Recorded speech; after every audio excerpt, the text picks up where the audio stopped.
Chers collègues, bonjour. Aujourd'hui, nous tenons notre première réunion de l'année sur les questions économiques. Je propose de faire un bilan préliminaire de l'année 2024, en examinant la situation dans le secteur réel, les finances, y compris dans la sphère budgétaire.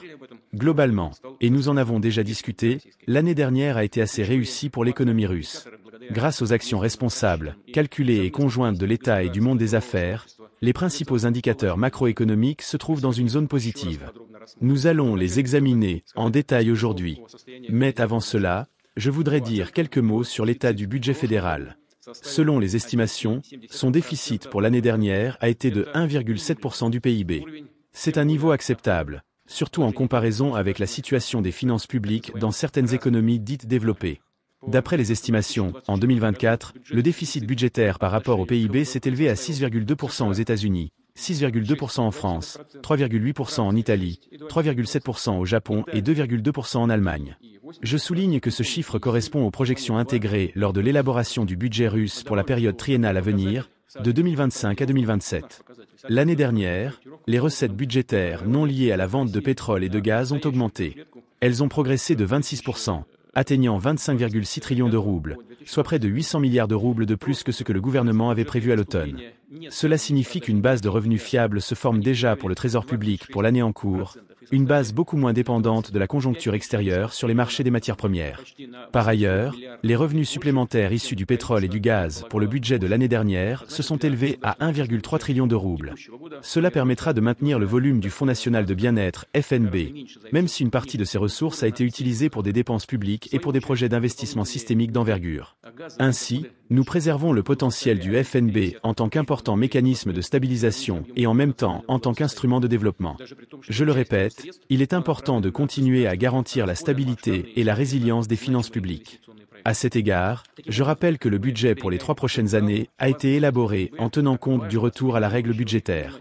Les priorités du budget fédéral ont été clairement définies lors de la réunion de décembre du Conseil pour le développement stratégique et les projets nationaux. À cette occasion, les principales tâches pour l'année 2025 ont été identifiées, notamment la transition vers un modèle de croissance et de développement équilibré de l'économie axé sur l'offre, le renforcement de la souveraineté technologique de la Russie et l'amélioration de la compétitivité mondiale des produits, services et technologies nationaux, le développement d'infrastructures propres de paiement, d'assurance et de logistique, et, bien sûr, la lutte contre les tendances démographiques négatives en augmentant la natalité. Je répète, toutes les mesures de politique socio-économique, les projets nationaux et les programmes étatiques, ainsi que tous nos mécanismes budgétaires, doivent être orientés vers la résolution de ces objectifs. Traditionnellement, parmi les priorités du budget figure la garantie de la justice sociale et l'amélioration du bien-être des citoyens ayant encore des revenus faibles. Ainsi, les prestations sociales et les allocations seront indexées cette année en fonction de l'inflation réelle, qui, selon les résultats de l'année dernière, a dépassé les objectifs et les prévisions de la Banque centrale, atteignant 9,5%. Il convient de noter que l'inflation s'est également révélée supérieure aux prévisions du gouvernement.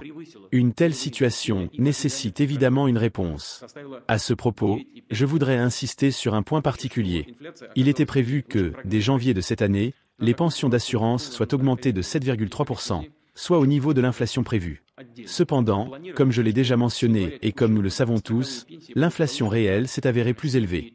C'est pourquoi je propose de procéder dès janvier à une indexation des pensions d'assurance en fonction de la situation réelle, c'est-à-dire en tenant compte de l'inflation effective de l'année dernière, soit 9,5%. Je comprends que le premier mois de l'année est pratiquement terminé. Par conséquent, je demande que cette décision soit appliquée rétroactivement, en recalculant les pensions d'assurance avec une augmentation de 9,5% à compter du 1er janvier 2025 et en effectuant le versement complémentaire en février.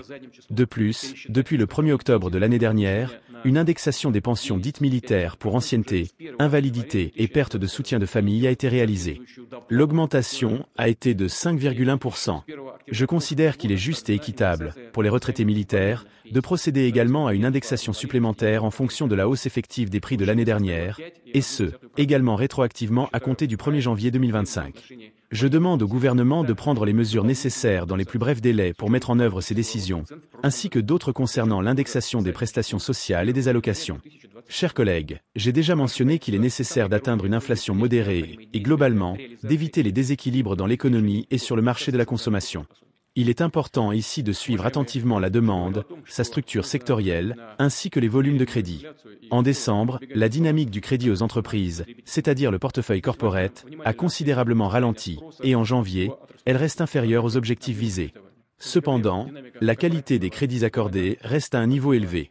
La part des créances en souffrance dans le portefeuille corporate, crédit aux entreprises, est de 2,6%, et dans le secteur des particuliers, elle est de 3,7%. Ces indicateurs sont restés stables tout au long de l'année dernière.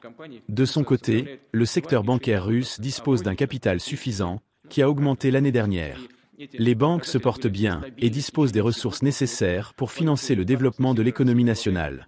Cela dit, la baisse de l'activité de crédit peut poser des risques pour la croissance à long terme. Nous avons discuté de cette question récemment lors d'une réunion avec les représentants du monde des affaires. Il est crucial d'éviter de tels déséquilibres et, de manière générale, d'assurer une augmentation du portefeuille de crédit qui soit suffisante pour soutenir une dynamique économique solide, tout en permettant d'atteindre les objectifs fixés par la Banque centrale en matière d'inflation. C'est une tâche complexe, mais il est essentiel de s'y atteler. Je tiens à souligner qu'il est nécessaire de travailler de manière ciblée avec chaque secteur, car la situation globale peut indiquer une croissance normale de la demande agrégée dans l'économie. En d'autres termes, le volume total des crédits accordés peut sembler conséquent, mais la situation peut varier considérablement selon les secteurs. À cet égard, je rappelle qu'à la fin de l'année dernière, lors d'une rencontre avec les milieux d'affaires que je viens de mentionner, nous sommes convenus de relancer le travail de la commission gouvernementale pour renforcer la résilience et le développement de l'économie russe. Cette commission avait été particulièrement active durant la période de l'épidémie de coronavirus. À l'époque, le gouvernement avait créé ce mécanisme, et il s'était révélé très efficace, notamment pour préparer et adopter rapidement des décisions visant à soutenir les entreprises, les secteurs d'activité et les industries. Cette expérience doit sans aucun doute être prise en compte dans la conception de la politique sectorielle économique globale. D'autant plus que le gouvernement dispose désormais de nouveaux outils numériques pour la planification et les prévisions. Aujourd'hui, j'attends des propositions de la part de mes collègues pour garantir le développement durable de certains secteurs clés, tels que l'industrie charbonnière, sujet que nous avons abordé récemment, ainsi que les industries de la construction et la production de matériaux de construction, les camions de transport de marchandises et les transports publics. Je tiens également à rappeler une directive qui a été émise à l'issue du récent Conseil sur les projets nationaux. J'attends du gouvernement, au cours du premier trimestre de cette année, des programmes d'action concrets sur une vaste feuille de route pour le développement structurel et l'augmentation du potentiel de l'économie russe. Cela inclut des mesures de soutien aux entreprises qui doivent produire un impact maximal sur l'accroissement de la production de biens et de services.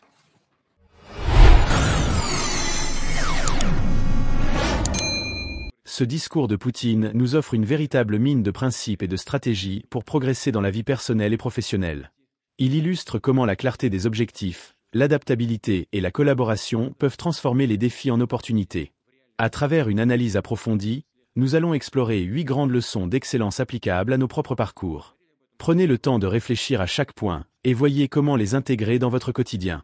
1. Importance de la clarté des objectifs et de la vision à long terme. Le discours met en avant la nécessité d'avoir des objectifs clairs et mesurables pour guider l'action, comme la maîtrise de l'inflation, le soutien aux secteurs clés et l'amélioration des revenus des citoyens.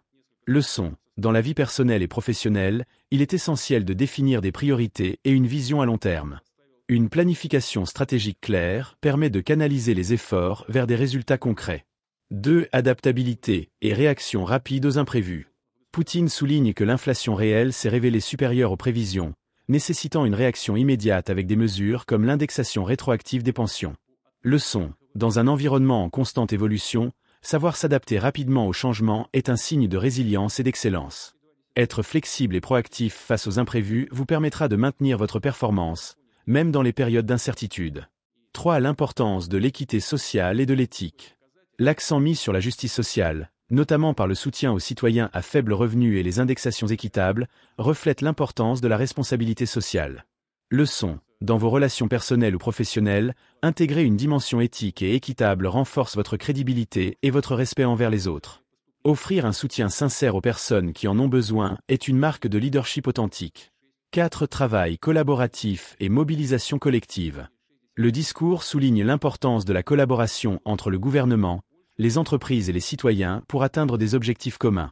Leçon. Le succès n'est jamais le fruit d'un effort individuel, mais d'un travail collectif. Entourez-vous de personnes compétentes, développez des partenariats solides et valorisez les contributions des autres pour atteindre vos propres objectifs. 5. Planification et gestion stratégique des ressources. Poutine évoque la création de nouveaux outils numériques pour une meilleure planification et prévision, ainsi que la nécessité de travailler de manière ciblée avec chaque secteur. Leçon. Dans la vie, il est crucial d'évaluer vos ressources, temps, argent, énergie, et de les allouer de manière stratégique. Investir dans des outils modernes et des méthodes efficaces peut considérablement améliorer vos résultats. 6. La résilience face aux défis structurels.